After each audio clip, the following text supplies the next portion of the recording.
का मतलब क्या होता है? एवरेस्ट का नाम तो सबने सुना ही है। एवरेस्ट क्या होता है?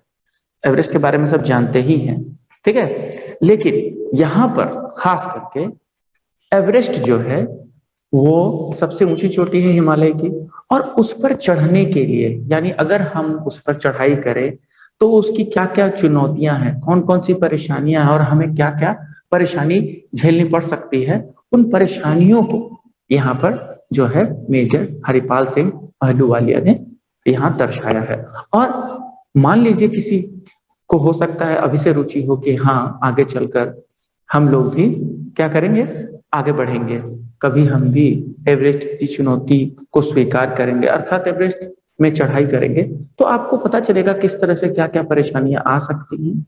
और अगर आप पहले से इस जानकारी रखेंगे तो आपको एवरेस्ट पर चढ़ने में परेशानी नहीं होगी। तो कहीं ना कहीं आपको ये एक मजेदार ये कहानी एक घटना पे आधारित है जो आपको अच्छी लगेगी। तो एवरेस्ट की चुनौती में देखते हैं क्या होता है, चलिए।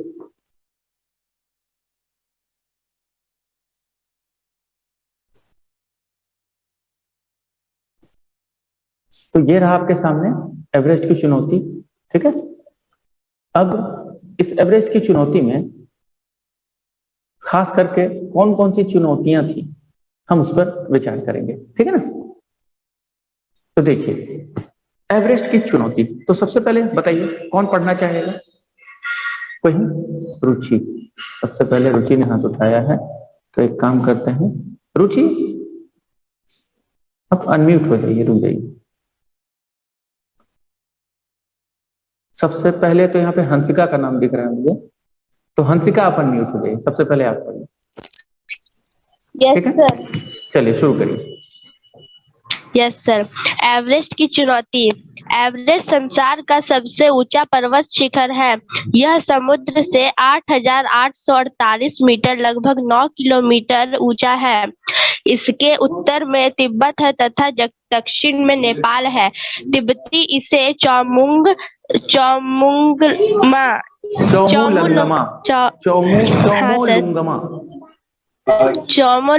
अर्थात संसार की माता और नेपाली सगरमाथा के नाम से पुकारते हैं। नेपाली भाषा में सागर का अर्थ होता है बर्फ। 1849 में एक सर्वेक्षण 1849 में एक सर्वेक्षण दल को पहली बार यह पता चला कि संसार का सर्वोच्च पर्वत शिखर है। उस समय इसे शिखर 15 का नाम दिया गया। बाद में इसे एवरेस्ट कहा जाने लगा। इसे यह नाम भारतीय सर्वे विभाग के प्रमुख सर जॉर्ज एवरेस्ट के सम्मान में प्रदान किया गया। सबसे पहले 1921 में ब्रिटिश पर्वतारोहियों के एक दल ने इस शिखर पर चढ़ने का प्रयास किया, परंतु दक्षिण तिब्बत में इन्हें अनेक कठिनाइयों का सामना करना पड़ा। 3 महीने तक संसार के इस अज्ञात भाग की यात्रा करने के बाद वे इंग्लैंड वापस लौट गए। रुक जाइए, ठीक है। तो चलिए अब हम देखते हैं, तो यहाँ क्या है, ध्यान दीजिएगा। एवरेस्ट का सबसे ऊंचा पर्वत शिखर है। अच्छा म्यूट कर लीजिए, अपने आप को म्यूट कर लीजिए पहले, म्यूट योरसेल्फ। एवरेस्ट जो है संसार का सबसे ऊंचा पर्वत शिखर है। जैसा कि आपने देखा, यह समुद्र से 8,848 मीटर मतलब लगभग 9 मीटर ऊंचा है। लेकिन अगर मैं आपको अभी तत्काल स्थिति बताऊं तो वह लगभग 8,850 मीटर हो चुका है, ठीक है ना। इसके उत्तर में तिब्बत है, यानी इसके उत्तर में आप देखेंगे तो तिब्बत है, ठीक है ना। तिब्बत एक देश है, तथा दक्षिण में नेपाल है। देश नहीं है, तिब्बत एक जगह का नाम है। तिब्बत कहाँ पड़ता है आपको बताइए? नेपाल तिब्बत, इसका तो नाम सुना होगा आपने। तो इसके उत्तर में तिब्बत है तथा दक्षिण में नेपाल। दक्षिण में देखिएगा तो नेपाल है और उत्तर में तिब्बत है। तिब्बती इसे चौमोलुंगमा क्या कहते हैं? चौमोलुंगमा अर्थात संसार की माता, ठीक है ना। यानी इसे संसार की माता का दर्जा दिया गया है। और नेपाली सगरमाथा के नाम से पुकारते हैं। और नेपाली लोग क्या कहते हैं? सगरमाथा, ठीक है ना। सगरमाथा यानी सागर की शीर्ष, उसके बाद नेपाली भाषा में सगर का अर्थ बर्फ होता है। सगर का मतलब क्या होता है? बर्फ। ठीक है ना, याद रखिएगा, ये बहुत ही महत्वपूर्ण है। ये कितनी ऊंचाई है इसकी? 8,848, लेकिन अभी जो तत्काल है वो 8,850 के लगभग हो चुका है। और इसका नाम तिब्बत में इसे चौमोलुंगमा कहा जाता है। नेपाली लोग इसे सगरमाथा के नाम से पुकारते हैं। और यहाँ सगर का अर्थ है बर्फ, यानी सगर का माथा यानी बर्फ का सिर। ठीक है ना, शीश। 1849 में एक सर्वेक्षण, सर्वेक्षण का मतलब क्या होता है? जो लोग खोज करते हैं, ठीक है ना, उसको कहा जाता है। तो 1849 में एक सर्वेक्षण दल को पहली बार यह पता चला कि यह संसार का सर्वोच्च यानी सबसे ऊंचा पर्वत शिखर है। उस समय इसे शिखर 15 नाम दिया गया। उस समय उसका नाम, यानी आपसे अगर पूछा जाए एवरेस्ट का पुराना नाम क्या था, तो आप क्या कहेंगे? एवरेस्ट का पुराना नाम शिखर 15 था। ठीक है ना। बाद में इसे एवरेस्ट कहा जाने लगा। इसे यह नाम भारतीय सर्वे विभाग, सर्वे मतलब यहाँ पे अंग्रेजी शब्द है, ये सर्वे मतलब खोज करने वाले, भारतीय सर्वे विभाग के प्रमुख सर जॉर्ज एवरेस्ट के सम्मान में प्रदान किया गया। जॉर्ज एवरेस्ट जो थे उन्होंने इसकी खोज की थी, इसीलिए उनके सम्मान में इसका नाम रख दिया गया, क्या? एवरेस्ट। Okay, mount Everest. आगे, सबसे पहले 1921 में ब्रिटिश पर्वतारोहियों के एक दल ने इस शिखर पर चढ़ने का प्रयास किया। सबसे पहले कौन था? 1921 की बात है, और ब्रिटिश पर्वतारोहियों ने, यानी ब्रिटेन के थे, यानी इंग्लैंड के एक दल ने इस शिखर पर चढ़ने का प्रयास किया, परंतु दक्षिण तिब्बत में इन्हें अनेक कठिनाइयों का सामना करना पड़ा। 3 महीने तक संसार के इस अज्ञात भाग की यात्रा करने के बाद वे इंग्लैंड वापस लौट गए। ठीक है ना। तो चलिए अब देखते हैं अगला कौन पढ़ेगा। अगला कौन था? अगला है अमन। अमन आप अनम्यूट हो जाइए।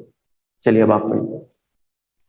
यस सर, इससे दूसरे साल एवरेस्ट की चढ़ाई करने के लिए ब्रिटिश दल ने प्रयास किया, पर वो भी 8,321 मीटर की ऊंचाई तक ही पहुंच सका। इसके बाद तो अनेक दलों ने इस शिखर पर चढ़ने का प्रयत्न किया, किंतु सर्वप्रथम 1953 में शेरपा तेनसिंग और न्यूजीलैंड के एडमंड हिलेरी तो शिखर छूने में सफलता मिली। रुक जाइए। Thank you sir. हाँ, अब म्यूट हो जाइए। तो देखिए, इसके दूसरे साल यानी 1921 के बाद यानी 1922 में, इसके दूसरे साल एवरेस्ट की चढ़ाई करने के लिए एक ब्रिटिश दल ने प्रयास किया, पर वह भी 8,321 मीटर की ऊंचाई तक ही पहुंच सका, उसके बाद नहीं पहुंच सका। इसके बाद तो अनेक दलों ने इस शिखर पर चढ़ने का प्रयत्न किया, किंतु सर्वप्रथम 1953 में, ध्यान रखिएगा ये पूछा जाता है कभी कभी, ये प्रश्न महत्वपूर्ण प्रश्न है। सर्वप्रथम 1953 में शेरपा तेनसिंग और न्यूजीलैंड के एडमंड हिलेरी के शिखर, ठीक है ना, छूने में सफलता मिली, यानी उन्होंने एकदम शिखर तक वो छू पाए, यानी शिखर तक पहुंच गए। सबसे पहले जो थे वो कौन थे? शेरपा तेनसिंग, यानी 1953 की बात है। 1953 में, ठीक है ना, शेरपा तेनसिंग।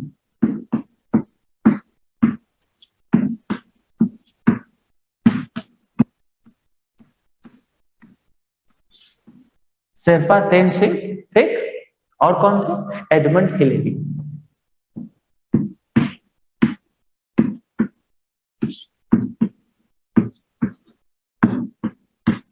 अच्छा, एक और बात मैं आपको बता दूं, एवरेस्ट की जो अब ऊंचाई है वो लगभग 8,850 मीटर हो गया है। ठीक है ना, ये अभी के आंकड़े कहते हैं कि 8,850 मीटर। ठीक, तो चलिए अब आगे बढ़ते हैं। चलिए रुचि आप अनम्यूट हो जाइए। Yes sir. हाँ, चलिए अब आप पढ़िए। इसी शिखर को छूने के लिए 26 मई 1965 को सवेरे बहुगुणा रावत, वीपी सिंह और मैं अगले आधार शिविर से शिखर के लिए चले। बहुगुणा और रावत के रस्से में बंधे थे वीपी सिंह और मैं दूसरे रस्से में।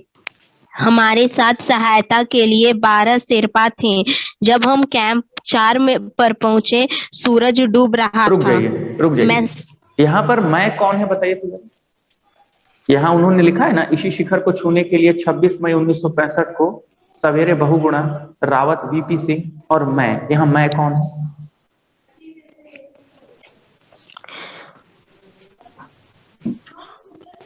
कौन है सर? शेरपा सिंह। यहाँ पर मैं लेखक है, मेजर हरिपाल सिंह अहलूवालिया। आई बात समझ में? सिंपल है। Yes sir. तो चलिए अब आगे पढ़िए।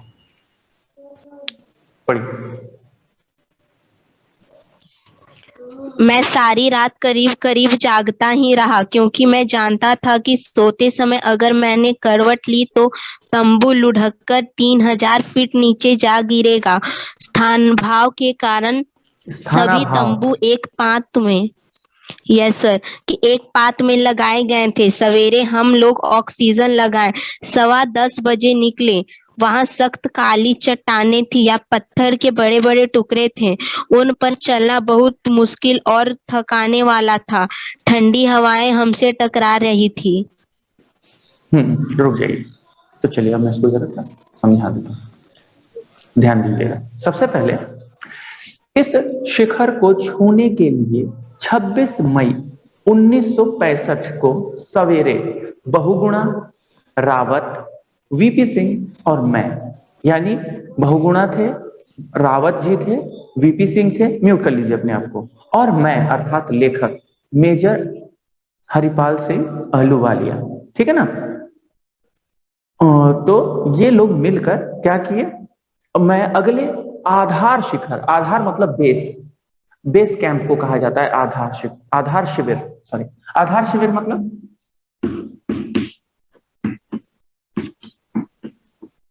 आधार शिविर का मतलब होता है बेस कैंप।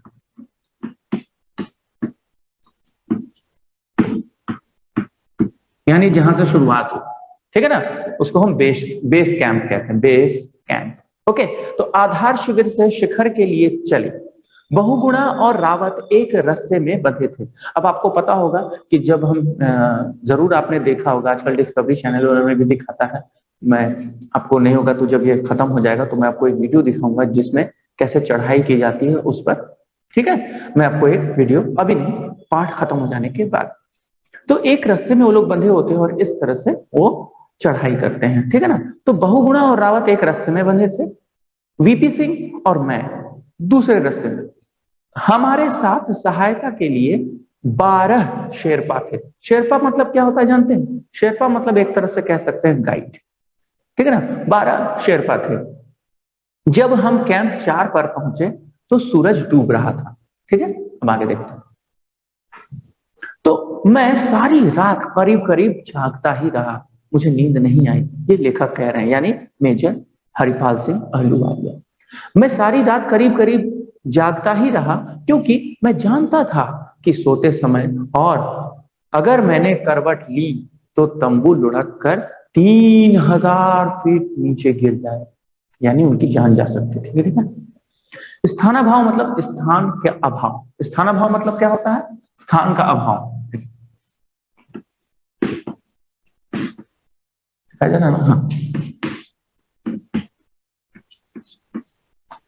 यानी स्थान की कमी, ठीक है। जहां स्थान की कमी होती है ना, उसको हम कहते हैं स्थानाभाव। यानी जहां स्थान की कमी होती है, यानी कम जहां पे जगह होती है। स्थानाभाव मतलब स्थान के अभाव, ठीक है ना, के कारण सभी तंबू एक पांत में लगाए गए थे। ओके, सवेरे हम लोग ऑक्सीजन लगाए 10:15 बजे निकले लगभग, ठीक है ना। वहीं सख्त काली चट्टानें थी या पत्थर के बड़े बड़े टुकड़े थे, ठीक है ना।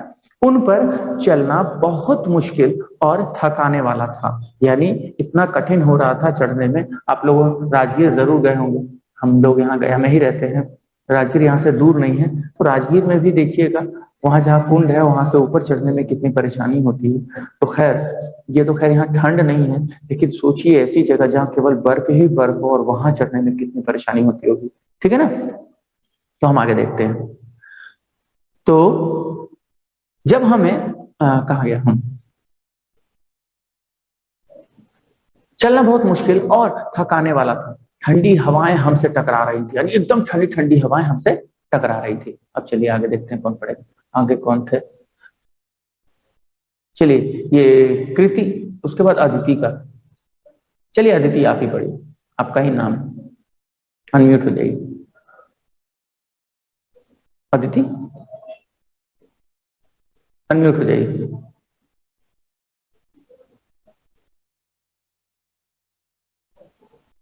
शायद वो मेरी आवाज नहीं सुन पा रही हैं। ये काम करिए, इनका क्या नाम है,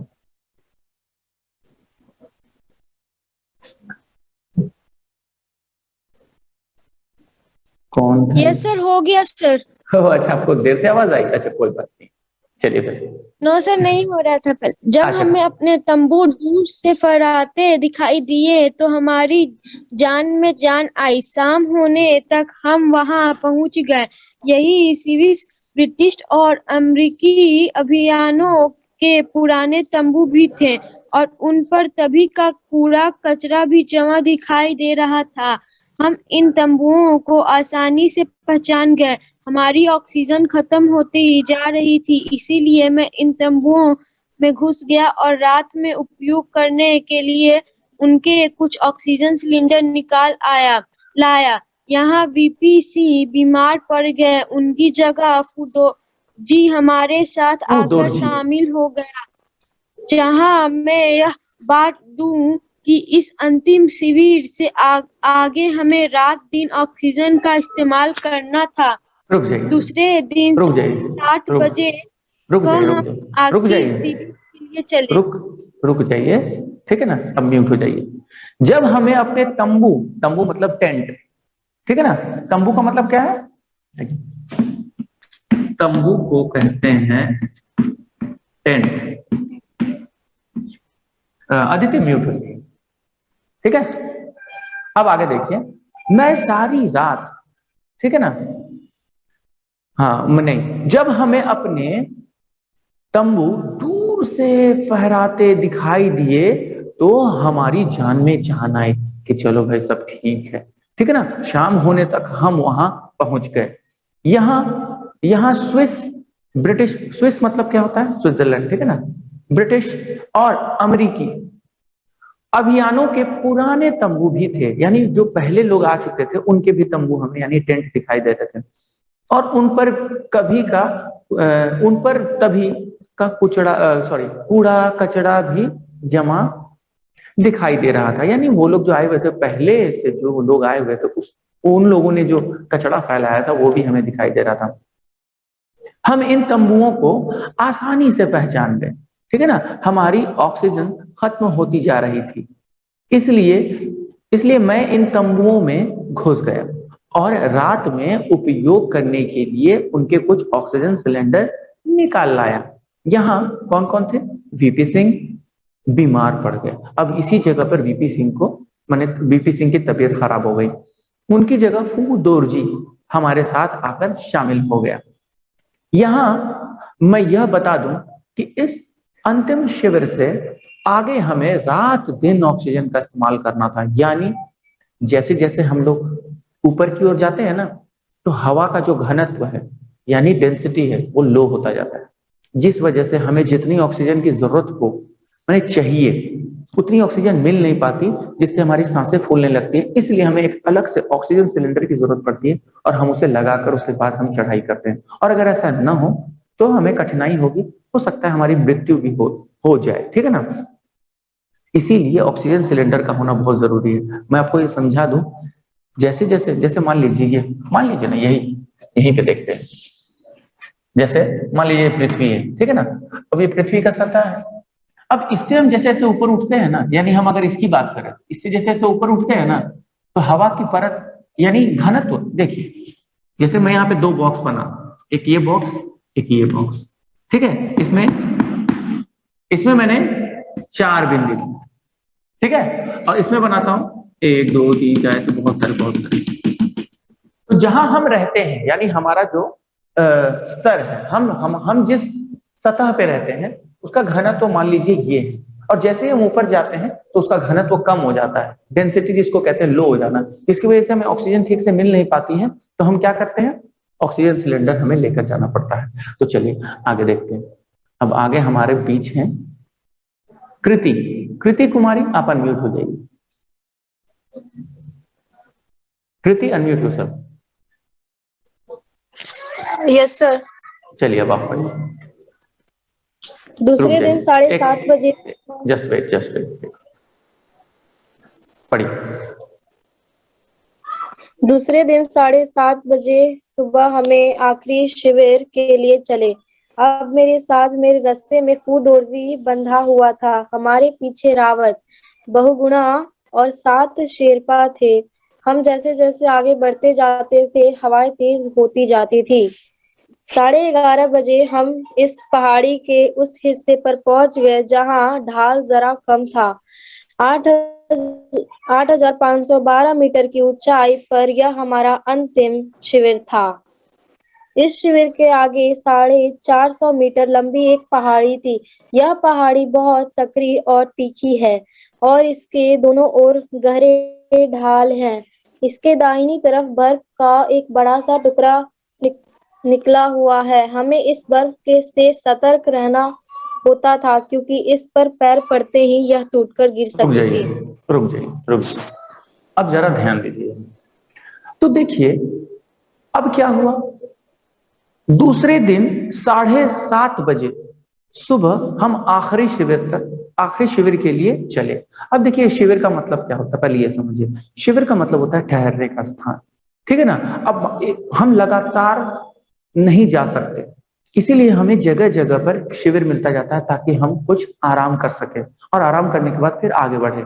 तो ऐसा होता है। लेकिन अब एकदम चोटी तक पहुंचने के लिए जो आखिरी शिविर था वो 8,512 मीटर पर था, उसकी ऊंचाई पर, ठीक है ना। आपको बता दिया गया है कि लगभग 8,850 मीटर एवरेस्ट का शिखर ऊंचा है, लेकिन वो पहुंचे कितने थे, 8,512 मीटर पे आखिरी वाला था। यानी कितना बचा हुआ था, अगर हम देखें, अगर हम मान लीजिए इसको 50 ही लेते हैं तो कितना हो जाएगा, यहाँ पे 8 बचेगा, ठीक है, यहाँ 3 बचेगा और यहाँ कितना बच जाएगा, 3, ठीक है ना। यही हुआ, ओके। 8 में से 5 जाएगा 3, 5 में से क्योंकि यहाँ चला गया, यानी अगर आप वहां देखें तो हो सकता है 336 मीटर दिखाए क्योंकि वहां 8,848 है, तो इतना बच गया था, ठीक है ना, इतना बच गया था। तो देखिए यानी इतना मीटर बिना रुके जाना था, 338 मीटर, ओके। तो दूसरे दिन 7:30 बजे सुबह की हम आखिरी शिविर के लिए चले।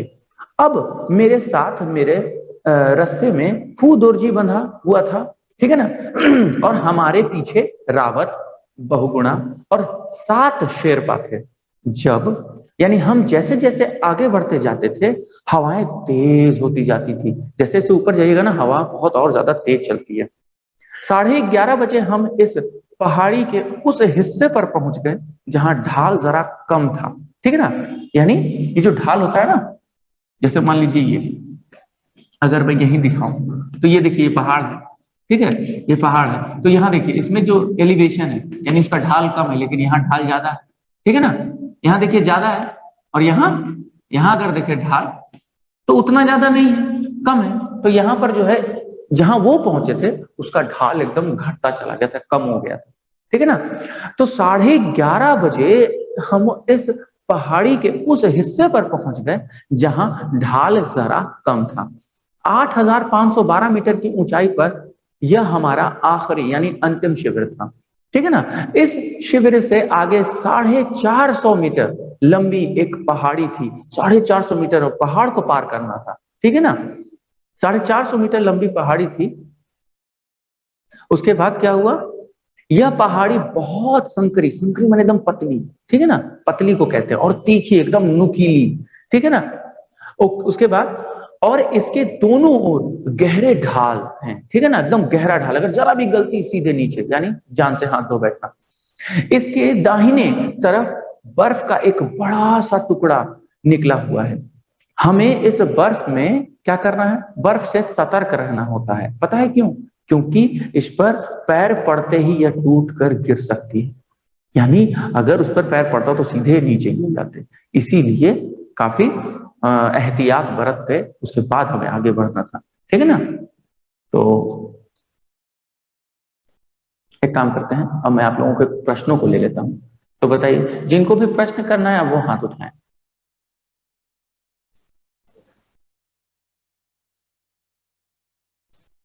जिनको भी प्रश्न करना है, आप कहीं से भी प्रश्न करिए, ठीक है ना। क्या कोई प्रश्न है आप लोगों का अब तक मैं जो भी समझाया इसमें, कहीं पे भी? ओके, रुक जाइए, एक एक करके मैं आपके प्रश्नों को ले रहा हूं। हंसिका, अनम्यूट हो जाइए। हंसिका, अनम्यूट हो जाइए और अपना प्रश्न पूछिए।